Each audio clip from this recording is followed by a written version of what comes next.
Aussi que cet ouvrage pourrait être l'évangile de Barnabé, un texte dans lequel Jésus citerait l'avènement du prophète Mahomet. Quoi qu'il en soit, le manuscrit a été placé sous haute protection.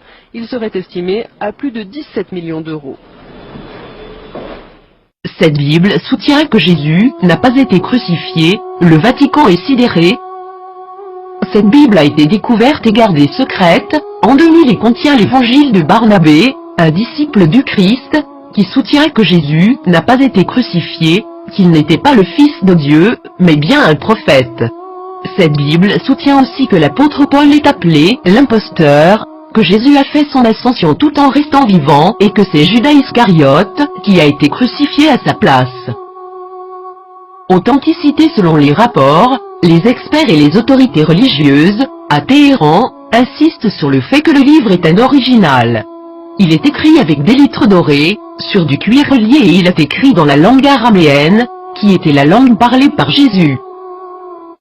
Le texte principal maintient une vision similaire à celle de l'islam, contredisant les enseignements du Nouveau Testament de la chrétienté. Jésus a aussi prédit la venue du prophète Mahomet, qui a fondé l'islam, 700 ans plus tard.